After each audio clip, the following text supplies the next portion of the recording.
Dumps it off to Will Coleman for the tomahawk. Oh, my. Will Coleman off the run.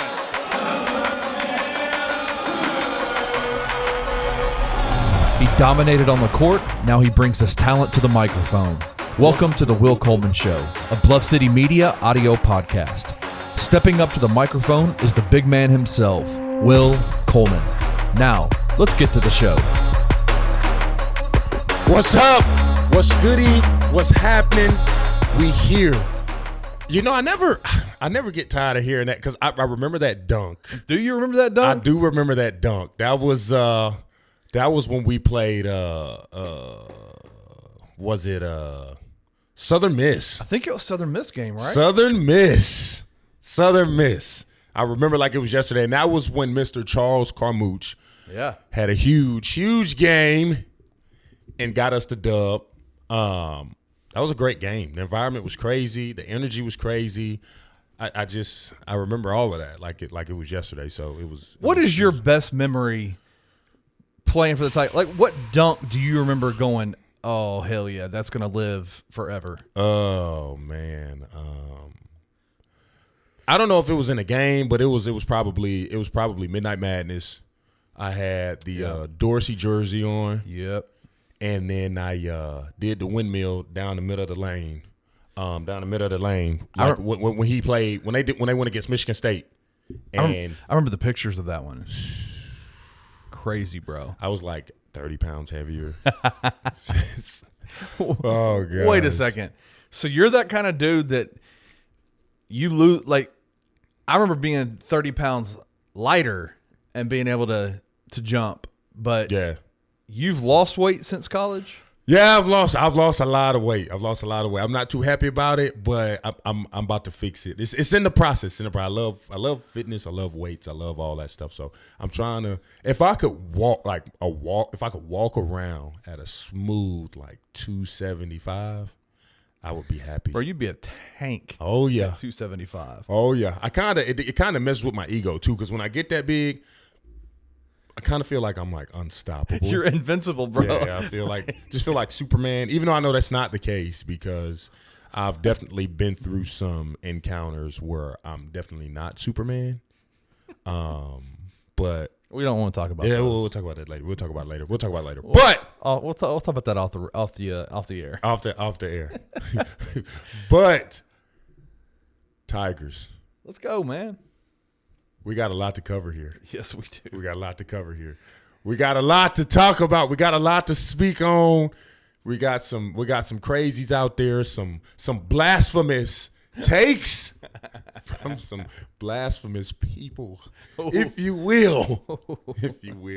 But first and foremost, man, I want to go into this Houston recap because although there was a lot of things not to like about it, I think there is a lot of things to like about it.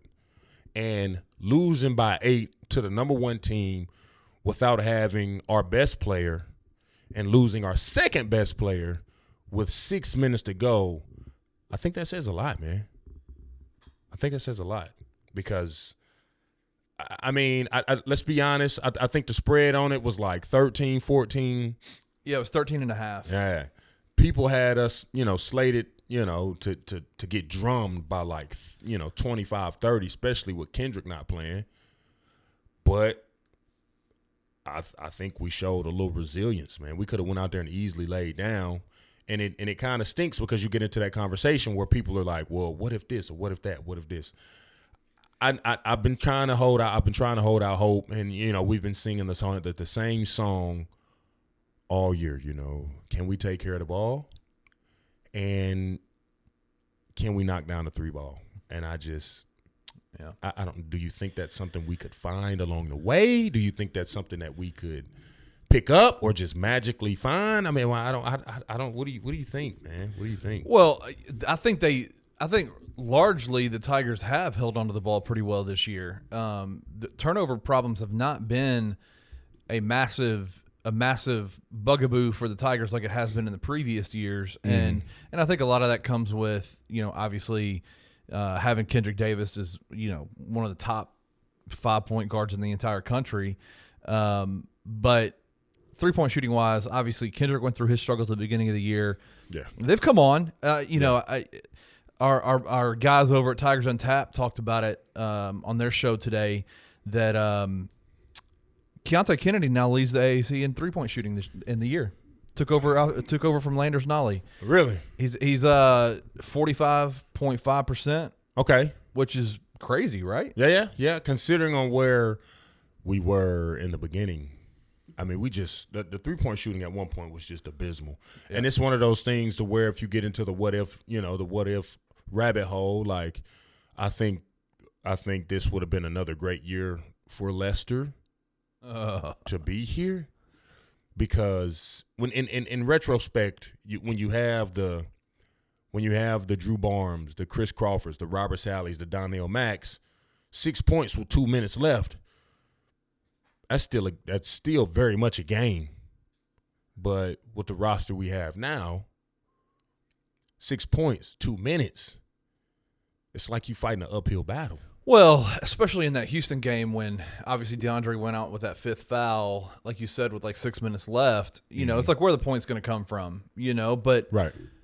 And again, I think what you saw, though, is you saw what Penny Hardaway's culture and the identity that he's created at the University of Memphis is on the defensive side of the ball. And they, in the last 2 games, especially with Kendrick being out for, 24 minutes of the 40-minute game against UCF, and then obviously being out against Houston, they had to rely on their defense quite a bit to stay in those games. And they ended up winning that UCF game and staying in that game against Houston, coming back, because coming in, I mean, the line was 13.5 and they were down by 13 in the first half. It definitely felt – did you feel like in that first half going into halftime, like, hey, man, this could end up being ugly in that second half if they keep playing? 14 turnovers, Will. Yeah. See, that's just one of those things where, we get back into that rabbit hole again. We take care of the ball, we win the game. We knock down free throws, we win the game. But they have to find it, because great teams, like Houston did, great teams will take advantage of that. They will capitalize on those turnovers. Those turnovers turn into transition buckets. And, if we're turning over the ball at the top of the key, it creates, 3-on-2 advantages, 2-on-1 advantages, and then Tigers trying to sprint back, we get in foul trouble, so. So we understand, though, I mean, the first half, we know what it was. It was the turnovers. It was, I think largely their offense looked pretty good in the first half. Turnovers were rough, 14 turnovers in the first half. But what, coming into the second half, I mean, you have insight into this that nobody else really can as a former player. What was that? What do you think that conversation was like in the locker room? What do you think? You've been in many of those conversations, many of those adjustment periods in the halftime. What was those conversations like as a team? What were the guys saying to each other? What do you think Penny said to them to come out? Because they came out in the second half and they ended up they turned the ball over 18 times in total, so 4 times in the second half. Played pretty well. What do you think that conversation was like at halftime? I mean, I think the number one thing, they addressed the elephant in the room was we got to take care of the ball. And I don't know if that's just if that's a collective thing, if that's a coach thing, if that's just a players thing. But, I mean, obviously, it was addressed in the locker room, because you come out and you only have 4 in the second half. You have 8 turnovers a whole game, and we capitalize, we beat Houston by 10. Right. And that's just my personal opinion. I know it's real easy to say that looking back at it, looking at the numbers and stuff like that. But turnovers has been, just annoying all year in terms of we just can't shake it, man. Like a gnat at a barbecue, dude. It's just you can't shake it. But we gotta find a way. It can, and I think that's what frustrates most Tiger fans, is that it can be done. It can be done because we do it. Now, do we do it for 2 halves? No. But somehow, some way, we have to figure out how to make it happen, because we have 3 very dangerous games coming up. Yeah, Houston, we got that, but we got to take it one game at a time. We understand Houston's coming to the crib. Win or lose, we're not really tripping on that, okay? We're not really bugging out about that. This next game, this Wichita game, I mean, this is going to speak mountains. Scary. It's scary. It's scary. That Cincinnati game, scary. Okay, that SMU game, scary. Because, and you know what's crazy? For me, and I don't know if everybody else feels like this, but for me, that SMU team is going to be the scariest. Now, I tell you this right now. I'm not kidding. I'm not kidding. When you have a team with absolutely nothing to lose, that's when they play their best basketball. And I stamp it. I live by it. I'm willing to bet every last cent I got. I don't have many, but I'm willing to bet every last red cent I got that SMU game is, I mean, it's not like they're going to come out on fire. It's not like they're going to come out with a we have to beat these guys mentality. I can guarantee you that coach is going to be in that locker room. Hey, let's go out here. Let's have some fun. Let's play some basketball, because they're not going to have a postseason. I mean, that of those games, that SMU game is going to be the scariest, because you think so? I feel it in my bones, because the diameter on that rim for everybody that's shooting just gonna be crazy big. They're gonna be able to shoot it from the parking lot. I mean, it's just because when you get out there and you just loose and you having fun, that's when you playing your best basketball. And you know that Wichita game and Memphis game got a lot to lose. They both playing for their life, okay? Cincinnati game, they both playing for their life, okay? That SMU game, they out there getting reps in. Well, I'll say this. Being able to be on the floor pregame, especially when the Tigers are at home, you can kind of tell the dynamic of a team by the way the players are interacting and responding to each other. And right. There were a lot of games last year where I was texting people going, hey, this is going to be ugly. Yeah. You could tell right before the game. I remember when SMU actually came here, midway through the season, midway through conference play, and I got a chance to kind of see Kendrick on the floor before that game. And let me tell you, man, he was locked in unlike anything I've seen in terms of, because it's his former team, because, he considers Dallas his second home. Mm-hmm. He played at SMU. There is a level of concentration and wanting to, hey, man, there's no friends on this court. Oh, yeah. I'm about to take it to you. And he did in that SMU game. He came out. That was kind of, for me, was a turning point for Kendrick's season in that game. Was you just saw a different level of him come out. And I'm fully expecting that same Kendrick to be healthy and to be that locked in against SMU, because he's going back home to where he played, 3 years of college ball. So that'll be interesting, man. That SMU game is scary, though. But, you just got the Tigers, though, right now that are just every game counts so much for this team. Oh yeah. And one of the things we know about Penny is his teams thrive under that kind of pressure. Mm-hmm. Don't you think? I think so. I think we do very well under pressure, and I think we do very well responding to adversity, and I think we've shown that all year. So yes, you want to be worried, and yes, you want to be you kind of want to be on the edge of your seat, but I think this team has done pretty well at responding to adversity and any kind of difficulty in the season. Because, I mean, perfect example, UCF game at home. I mean, it's 20 seconds left? UCF up 1. They got the ball. I mean, I just feel like it take a lot of guts. Yeah, you playing for the game. You playing for your life, but it take a lot of guts, to come in the half court. You double team at half, Penny love pressing, Penny love trapping.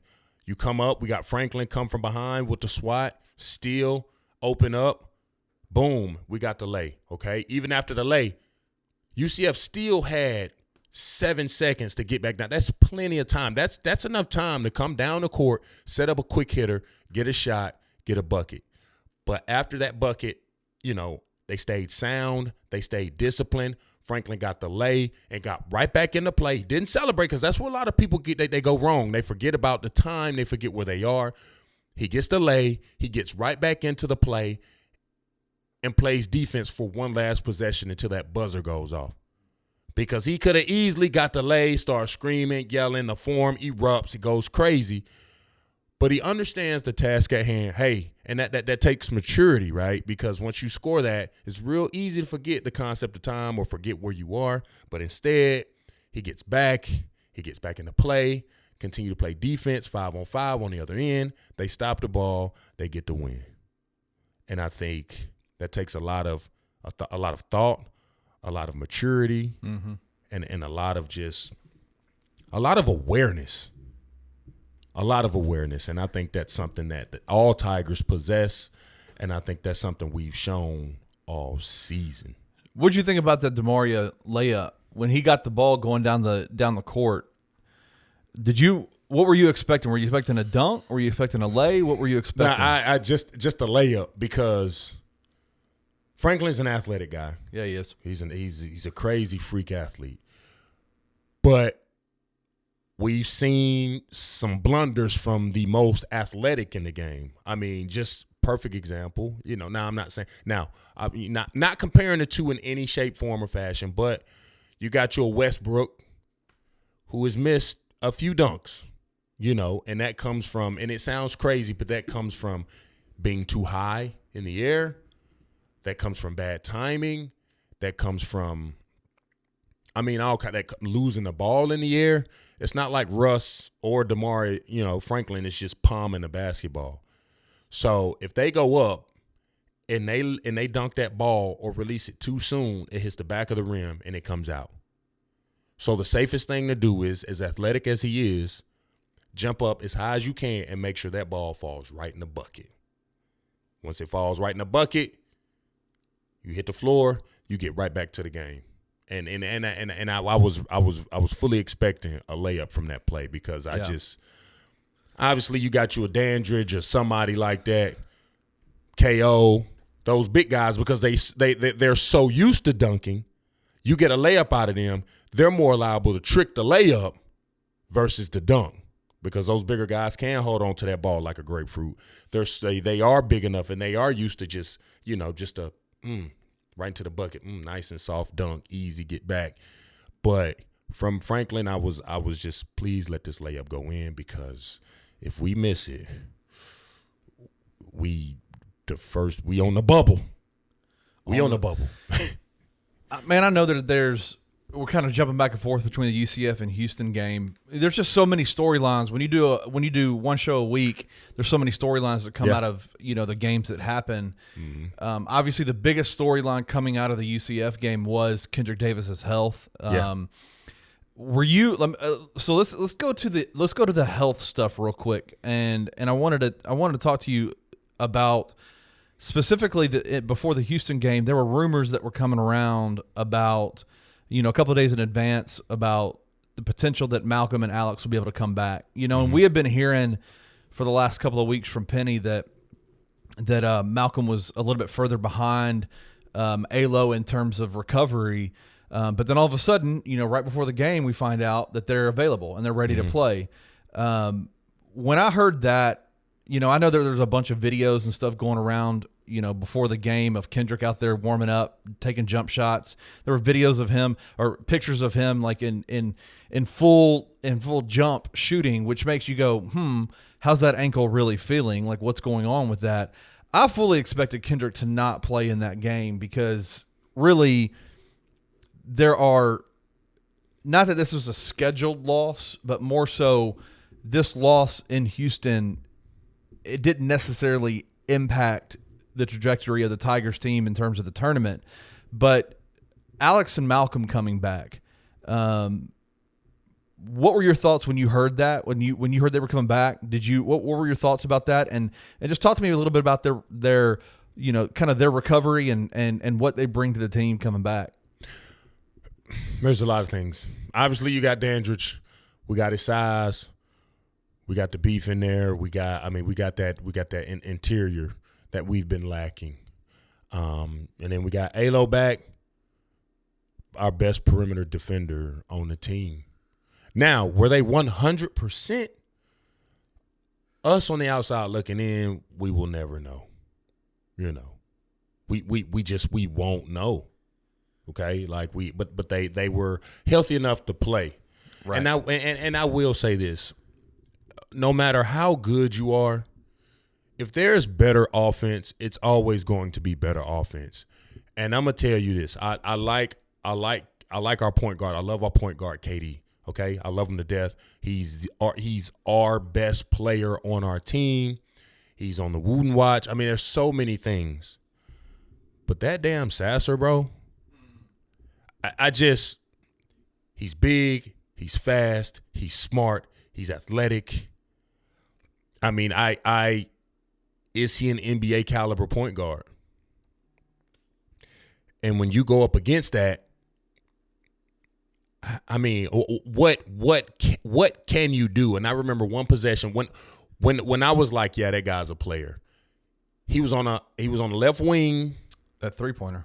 That between the legs, step back 3-ball. It was tough. And was that J-Law in his face? I can't remember. I can't remember if it was Keontae or it was J-Law, but that was, I mean, filthy.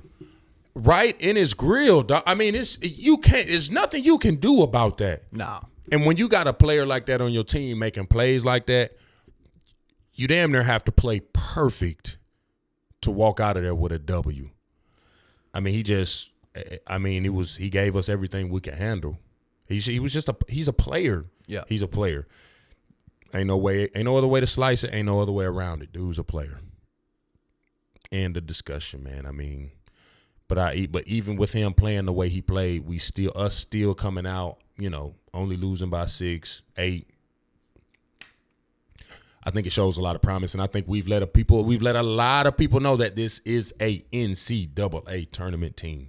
I mean, come on, man. That conversation has to be over at this point, right? Like, I know they got games to play. I know they got, you know, we talk about these big games, and I think that the history of the NCAA, the selection committee, the way they handle things, you know, Tigers have to fight an uphill battle pretty much year round. But at this point, man, they're 20-7 on the year, 10-4 in the conference. But you cannot tell me that looking at that team, you know, even without Kendrick on Sunday against Houston, you cannot tell me that team is not a team that deserves to be in the NCAA tournament I think at a single-digit seed, right? Like they're a tournament team. Yeah, they are. They are. Now, and when you say this can't still be a discussion, it 100% is a discussion because we got guys who will remain unnamed. Let's not unname that. Let's not keep them unnamed. Okay. All right. So we got Mr. Goodman, okay? Released a tweet and basically asked if the Tigers program was safe in Penny Hardaway's hands. He didn't ask it that way. That man straight up came for Memphis Tiger fans and said, "Is this what you want? Is this what you expected?" Yeah. Let me tell you something, man. Listen, you got an NBA vet who has never coached a collegiate program, okay? Who has never been in a driver's seat like this. 5th year in, and you sitting at 105-50. Come on, man. As a first-time collegiate head coach, you take a busted Tubby roster and go win an NIT. I think they got to the NIT. They got to the NIT? Right. And then that following year, they won it, right? No, that was 2019 when nobody went to the postseason, Will. Okay. See, I got my dates. It's just I feel there are so many accolades that I'm getting my years mixed up. Well, Like, here's the thing. He said 5 years. And it's like, okay, that's fine. He's been the coach for 5 years. But one of those years, nobody went to the postseason because they canceled it because of COVID. Right. Nobody went. So we scratch that. We can't count that postseason. We can't. It wouldn't be fair. It wouldn't be right. And again, if we going off projections, blah, blah, blah, that's not how it worked, man. That's not how it worked. You get them numbers and you get them projections and you get them statistics after a game has been played and finalized. So 1 year, we have no postseason. You know, and it's just I don't understand. Like, what do you expect? What do you want? What do you expect? What do you expect? Yeah, 2018 NIT, 2019 no postseason tournament, 2020 they went to the NIT and won it when they could have easily been in the NCAA tournament and unfortunately didn't make it.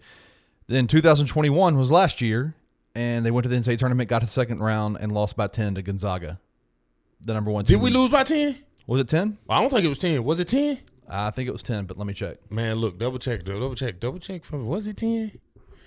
Because Gonzaga they was number one team in the country. They had Chet Holmgren, they everything, but it was 4. My bad. Yeah, I was about to say it couldn't have been 10. It was 4. We lose to a 1 seed by 4, and Duran was giving Holmgren everything he could handle. Yep, everything he could handle. And obviously, as you can see, the dude was touted to be in the NBA. I mean, he's in Detroit. He's in Detroit making all the noise. I mean, just hooping. And then even after that, even after that, I get into it with some bozo on Twitter. And I know, people, sometimes, they tend to ignore people or they forget. I get into it with some bozo on Twitter who's screaming about top 50 and top 100 players. And he's trying to drive home this point about the people or the talent that we have on this team. And I think he just further proved my point, because even without any top 50, top 100 players on our roster, we're still an NCAA caliber team that can bang with powerhouse schools or power ranked schools or whatever you may have it. We still have the talent to do what we need to do and the capabilities to win basketball games against huge basketball programs. Well, let's put it in perspective for this year. They are 20-7 on the year. Right. I'm going to give you a guess. I want to give you a shot to guess the total number of points in the 7 losses that they have lost by. Like, what is the total number of points? Like collectively, if you add them all up. Collectively, of all 7 losses, what was the difference between those games in terms of points? 7 games. 7 games. If you add all those points up. I'm going to say 22. Okay, it's 29. Before the Houston game, they had lost 6 games and had lost by a grand total of 21 points in those games. They have lost 7 games with a grand total of 29 points being the difference between the two. Obviously, going to they lost to Alabama by 4. Was it 4? Yeah. Then they lost to Houston by 8. But the majority of these losses have been extremely close, right? Against what was Alabama ranked 4 when they played the Tigers? Mm-hmm. They were ranked number 1 for a large part of the year. Went to Houston, ranked number 1, best team in the country, lost by 8. Yeah. Without their best player the whole game, and for the last 6 minutes, they're with DeAndre being out. Yeah. I mean, this has to be, let's get back to the Jeff Goodman stuff real quick. And I know that national media, brands like Jeff have to come up with statements that engage fan bases. Clickbait. I'm not mad at it. I'm not hating on it. And let's be real, Will. You've been here long enough. I've been here long enough to know Tiger fans, Grizzlies fans, Memphis people, all it takes is one little possibility of a slight by anybody that's not from Memphis, and it becomes a talking point, right? Like we're very sensitive. Oh yeah. about our sports teams. Yeah. Oh yeah. So he knew what he was doing. Mm-hmm. But I mean, what would you say? I mean, what's your response to a guy like Jeff Goodman that would say, "Is this what you want?" That is basically besmirching what Penny has done while he's the coach here at the University of Memphis. Is this what's your response to that? I mean, some stuff you just that's just too bogus, and like you said, we're sensitive. But some stuff you just kind of got to let it roll off your back. I mean, because and it's like the way he asked, he could have worded that any, they say it all the time. It's not what you say, it's how you say it. He could have asked that question a million other ways, but he went directly after the fan base. Like directly after the fan base and just kind of like, it was low key an insult. Like, I can't remember what movie. What's the quote? Is this your king? That's what it felt like. No, Black Panther. That's what it felt like. Is this your king? Is this your king? That's what it felt like. And like I think Penny's doing a solid job. I mean, come on, man. 5 years in, 1 year we don't have a postseason. 105-50. Wait, what else do you want? What do you want? What do you want, as Jeff? somebody who's in this city and gets to experience the team, you know, obviously as a former player, you get to be around the team a little bit. You get to be around the program. You kind of know the ins and outs of what's going on within the program. What would you express to the national media guys that probably don't watch much of Memphis play, to be honest with you? Mm-hmm. What would you say to them is like, what is the culture that Penny has created around this city and around this program that tells you, hey man, this is the guy that can take this program to the next level? I think we just hard-nosed is the best word that I could is one of is a word that comes to mind, because we've had to, you know, get our hands dirty and we've had to do a lot of backyard work when it comes to getting some of these wins, because we don't have the flashiest team. We it's not like we filling it up from three. We just having to play hard-nosed, grit and grind basketball. And I think everybody has accepted that role on this team, and I think it showed on the basketball court. Oh, man, I agree with you totally. There is a level of buy-in that has not been with this basketball program for years before Penny came in. And obviously the city, the country is coming out of a really weird 2 years with COVID pandemics and all that kind of stuff. Mm-hmm. And so there's numbers that are down, you know, things like that in terms of attendance. Mm-hmm. But I'm telling you, man, like, to me, again, all you have to do is look at the buy-in of the program, the eyes that are on this program, the people that Penny is able to bring to this city, the growth as a coach, mm-hmm. and go, listen, man, like, this is, if there's anybody that has earned the right to grow in this position, it's Penny Hardaway. And I think this year, mm-hmm. you are seeing him turning into a hell of a college basketball coach. Oh yeah. With the team that he has, mm-hmm. with the talent level that he has, the cohesiveness that this team is bringing to the table is solely put on Penny Hardaway and his ability to bring guys together. And again, that's just my thought process on it. Let's start closing out this segment with, I want to ask you, man, like, after this Houston game, you know, Tigers went down there, lost by 8, but played their ass off in that second half, mm-hmm. got back into the game, fought their ass off. What are your thoughts? Is it March 5th? They're coming back? Third. Houston's coming back to Memphis. Hopefully Kendrick will be healthy. I think he will be. Does the game in Houston give you more confidence about what's going to happen in Memphis when they come here? Oh, yeah. Because it's an early game, I think. I think they're joining at 11. It's 11. I think they're joining at 11. So it's going to be packed. It's going to be crazy. It's going to be bananas.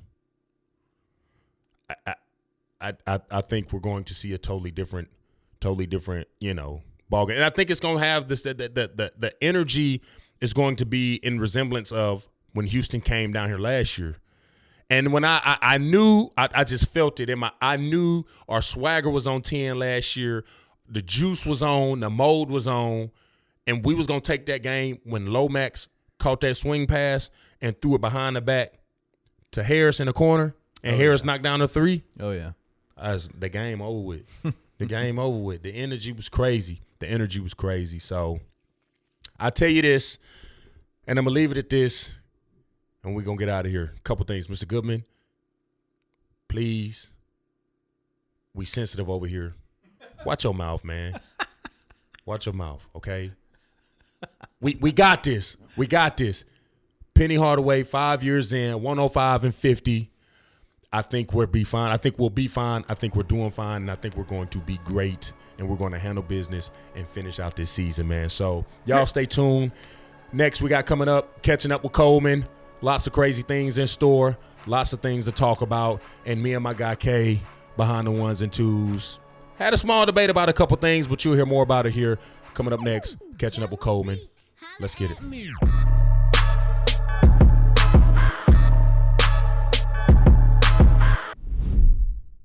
Bluff City NIL is an official partner of Coaching for Literacy, a nonprofit organization that uses the power of sports to impact childhood literacy.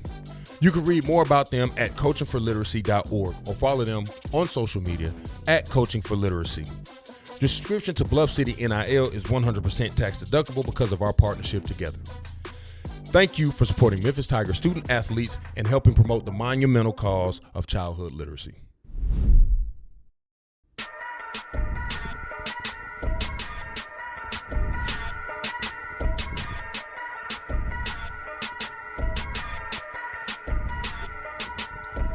What's good? What's happening? What's going on? And all the things in between. We back. The Will Coleman podcast. Will Coleman show. Whatever tickles your fancy. Listen. So here we're going to walk right into it, catching up with Coleman, okay? So here's a portion of my life where I'm quite the outgoing individual, if you will, and I speak about a lot of hot takes, and I speak about a lot of things, and I speak about a lot of controversial things throughout the week.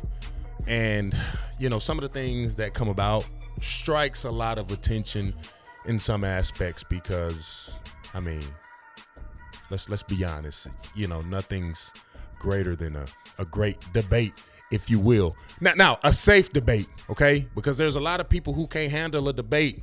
There's a lot of people who just. Is this a safe place, Will? This is a safe place. This is a safe place. This is a safe place. All right. This is a safe place. So, you know, all opinions are welcomed. Okay. No sensitive sallies over this way. Okay. All right. So, me and my guy K, behind the ones and twos, we were having a small conversation, okay? You know, obviously the dunk contest came up, you know, and NBA All-Star came up and all the things. And you know, I was trying to tiptoe around it because, you know, we're in a sensitive climate these days. But K, like the hell with it. Say it. Say it. Say it. Say it. A white man. A white man. A white Caucasian. Wait. A white Caucasian. That's redundant, right? Oh, yeah. Yeah. Redundant. Double negative. A white individual won the dunk contest. And if you want to get even more ignorant, he won it during Black History Month. Now, this is a phenomenon and an anomaly, if you will. You got a Mr. Mac McClung, a white athletic male. And so that struck a nerve with a lot of people, and it raises this question.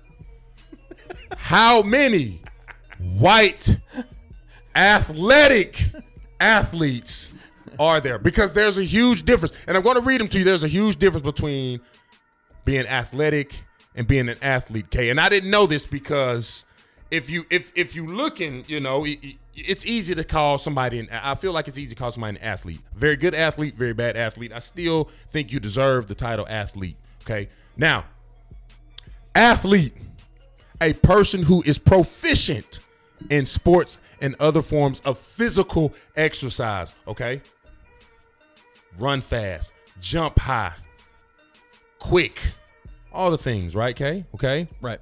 Athletic, simple, physically strong, fit, and active.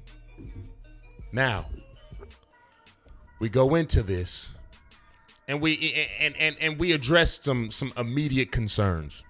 Not concerns, but some immediate topics, I guess.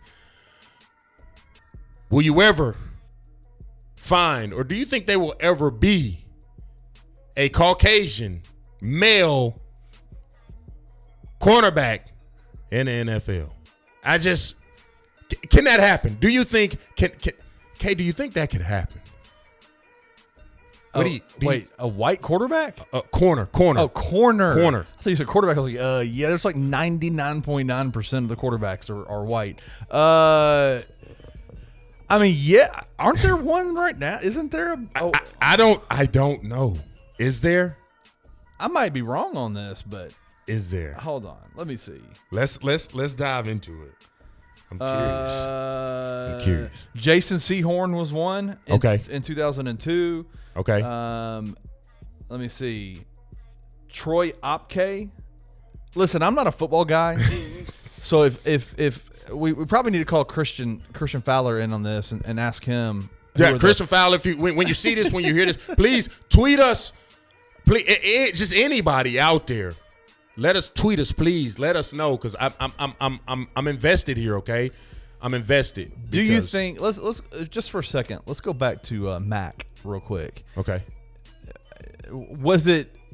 How did it make you feel when you saw that man win the slam dunk competition? Did it? You know, obviously, man, real recognizes real. Yeah. You got respect for anybody that can do the stuff that he was doing. Because let's not get it twisted. His dunks were nice. Like, they were nice. Oh yeah. They were nice. Oh yeah. But is there an asterisk next to it? No. If anything, he gets more kudos because my guy won the dunk contest right with zero props. With zero props. He wasn't jumping over cars. He wasn't blowing out candles. He wasn't putting on, equipment. I mean, he put on his high school jersey, which was really dope. But he won the dunk contest off of pure athleticism. Yeah, man. Things that no one has done. I mean, at his height, what is he, 6 foot? Yeah, maybe 6'2". Maybe. Yeah. But my guy won a dunk contest in a predominantly black sport and out athletic that's not even a word. You made it up today. I made it up today. It's a word today. It's a word today. Yeah, man. But he did it. He did it. And it had everybody in their fields. But kudos to him and everything that he did in that dunk contest. And when while we were having this conversation, I said, let me do some homework.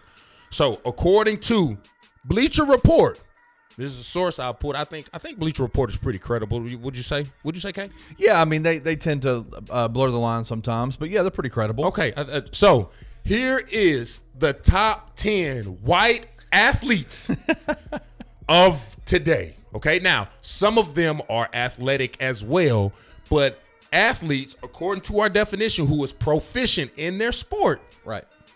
Here's the top 10. Okay. Right. We got Kevin Love. Hey, I know I weigh a little bit more than Kevin Love, but look over here.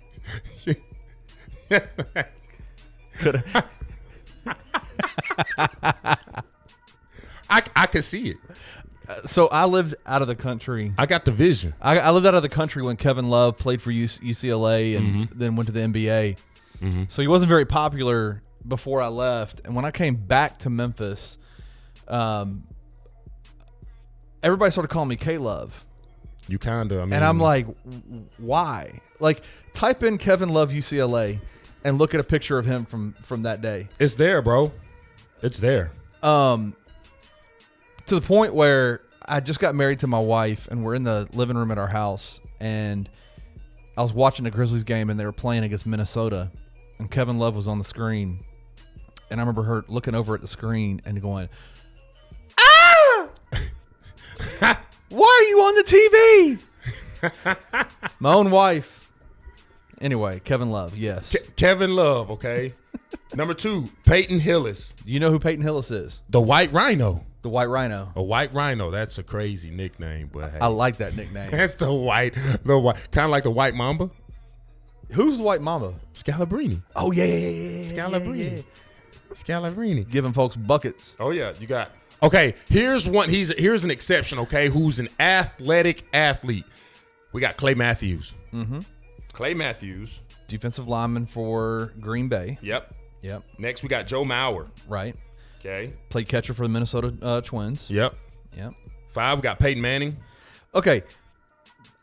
When you see Peyton Manning, do you think athlete? No. I mean, athlete, yes. Athletic, no. Okay. All right. Go Same, next, same, Tom Brady. ahead. Right. 7, Landon Donovan. You know Landon Donovan. Huge soccer player. Are you a soccer? I mean, I watch it. I didn't fall in love. I'm not going to say I'm in love with it, but I didn't find an interest for it until I got to Europe when I was playing basketball. That's what's up. They're crazy over there. Those soccer fans are crazy over there, so they get it in. Yeah. But if you put a soccer game like a Manchester, Liverpool, or something like that on your bucket list, if you can, go check one of those out. Oh, so you've been there live? You seen those games? Oh yeah. Ooh, I bet they're wild. Insane. Yeah. 8, you got Michael Phelps. Okay? I mean, come on, man. 9, Sidney Crosby. Yeah. I'm not a huge hockey guy. Neither am I. But I know of him. 10. I'm gonna give you $100 if you can say this name. Christopher. There's no R in that. Christophe. Christophe Lemaitre. I don't know. That was very good. But now we got that 10. Now I will say this: it blows my mind that McCaffrey isn't on that list. Oh, McCaffrey should be on that list. Or he should be number 1. I mean, I don't think they listed that in any particular order, but I think he should be on that list for sure. Can I give you a smoking gun in this conversation? Yeah, 100%. Because you are a workout fanatic. Oh yeah. You like the circuit training kind of stuff. Oh, yeah. You're into that kind of deal. Mm-hmm. Does the name Matt Frazier ring a bell to you? The CrossFit guy. Yeah. Won like how many in a row? Yeah, or you can throw Rich Froning in there. Right. These guys were the best athlete. I mean, the fittest athlete. The fittest athlete. Yeah. But man, it's hard because I would throw them in there, but it's just so hard because society as a whole throws CrossFit into this bucket as a cult, if you will. I think it's I can tell you this. I'm willing to bet 98.9% of America can't go out there and do what those jokers do. I tried. At least, but you tried. Some people won't even try. Bro, I died a few times. Some people won't even try. Some people won't even try. I had to be resuscitated. That's all right. But you did it. I did it. But you did it. Okay. Now we're going to segue right into this because, something that we talked about and obviously something I brought up. Out of that list. Right. Would any of those athletes be one of your 10 people you pick to help you fight a bear? Okay, here's my theory on this. I am looking for the person in this list. I'm not choosing any of these guys to help me fight a bear because my ass is running from the bear. I need to find somebody that I can run faster than. And in this list, I don't think there's anybody that I can outrun. Not even Brady? No, man. They're professional athletes, man. Brady run like a 5'2" 40. Have you seen me? I start to run and my hip starts falling out of socket, man. I'm 42 years old. I still think at 40, I believe in you. I think you outrunning Tom Brady. I would be stunned. But so no, you asked about fighting a bear. My theory on it is I would never ask anybody to help me fight a bear. I would say, hey, let's run from the bear, and I'm going to try to outrun you because all I got to do is outrun you, and I'm good. Because that bear's going to catch you and munch on that leg. Okay, so if the bear catches the first person, right, I'm out. And there's 10 people, do the rest of y'all got to kill the bear? No way, we run. But if he catch the first person and he's eating, we offer that person as a tribute. Then you jump on him, right? No. Will, I need you to understand, man.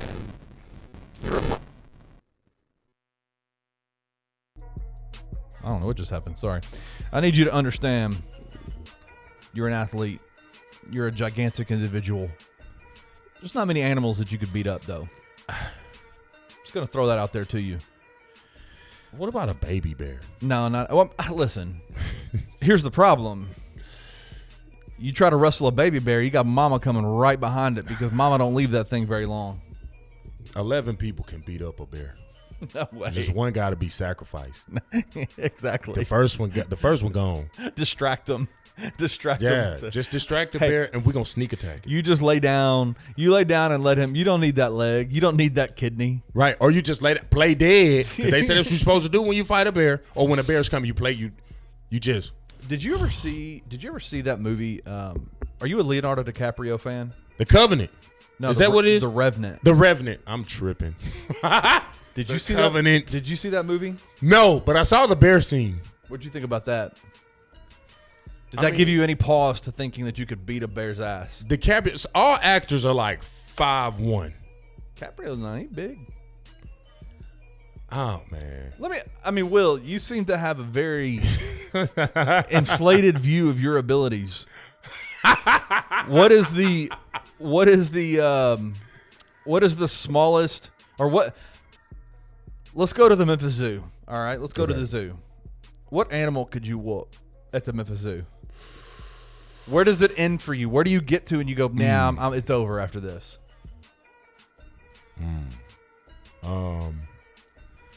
Shoot, man. What about the crocodiles? On land, I take that. Okay. On land, because you got to blind it. You jump on it, cover his eyes.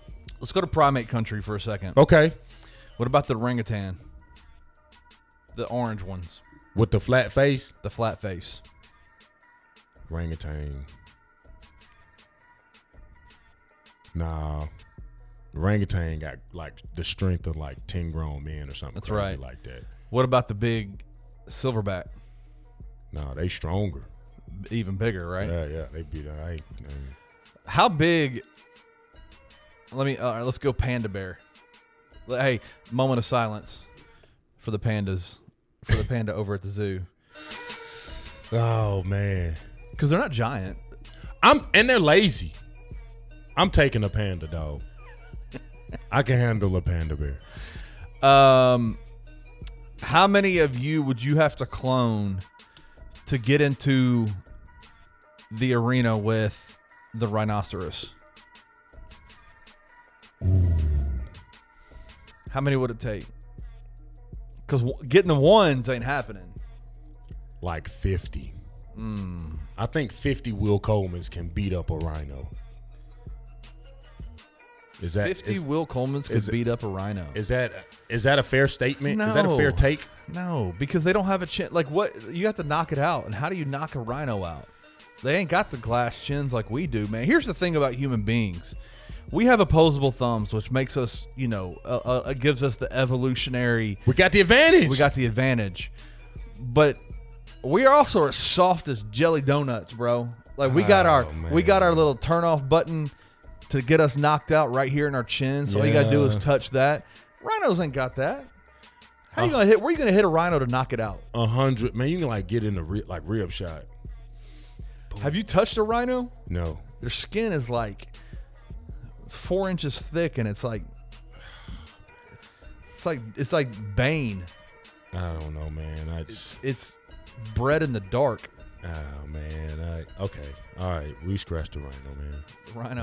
The rhino's a no bueno. No bueno. What about a giraffe?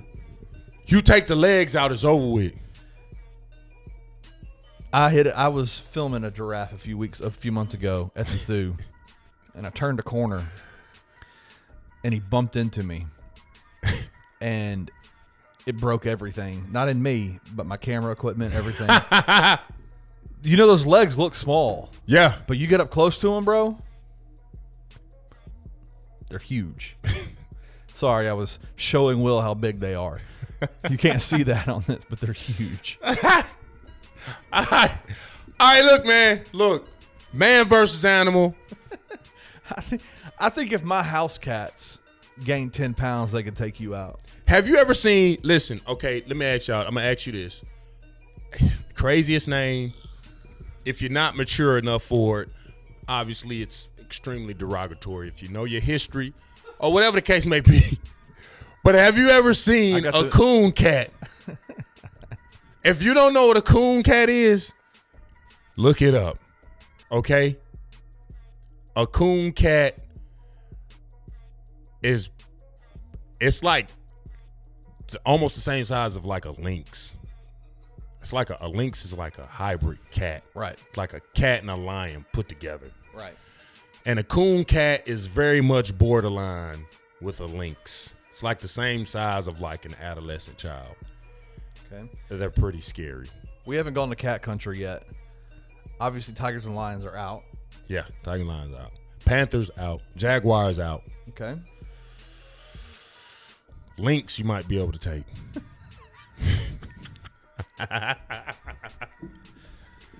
Lynx!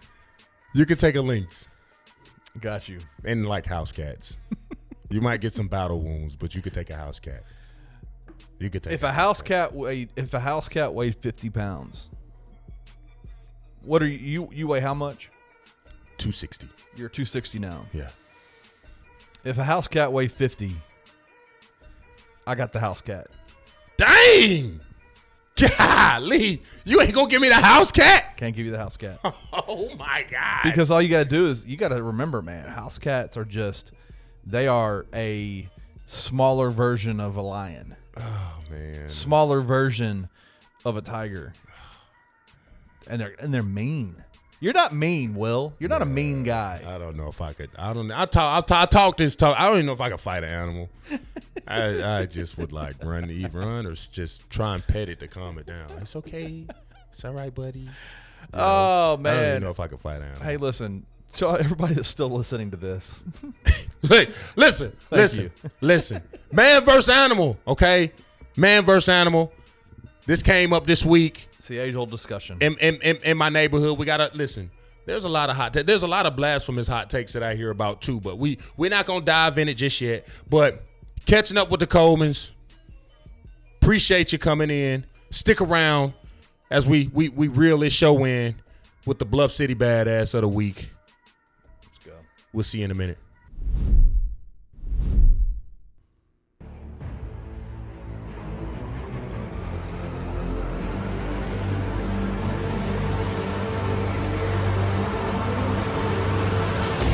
Welcome back to the Will Coleman Show.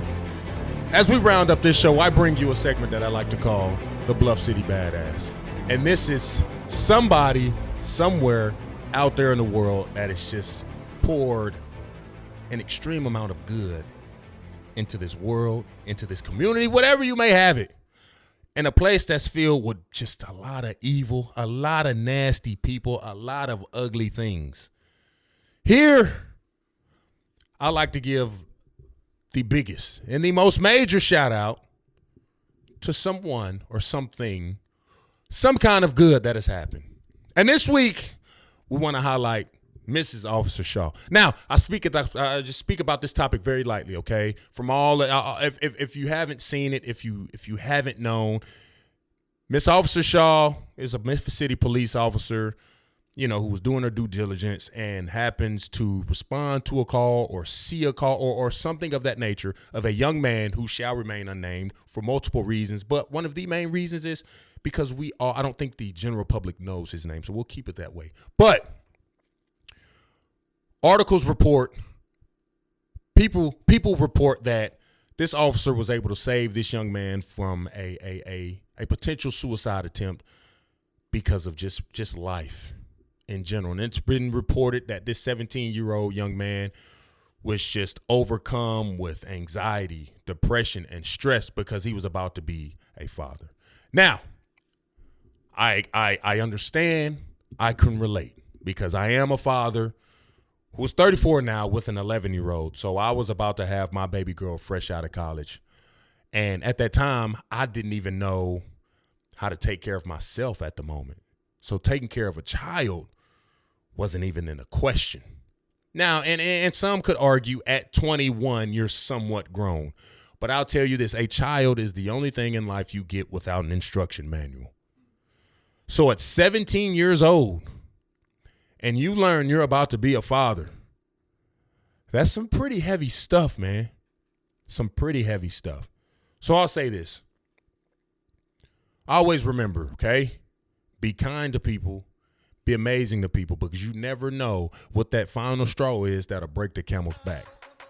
But Bluff City Bad Ass, Officer Shaw, we appreciate you. We appreciate what you did. And I'm sure the city of Memphis appreciates your service. The Will Coleman Show. Will Coleman here.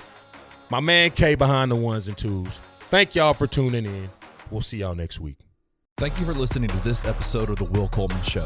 If you enjoyed this episode, please leave a rating and a comment wherever you download your podcasts. Head over to www.bluffcitymedia.co, where you will find comprehensive coverage of Tiger athletics and how you can become a contributor.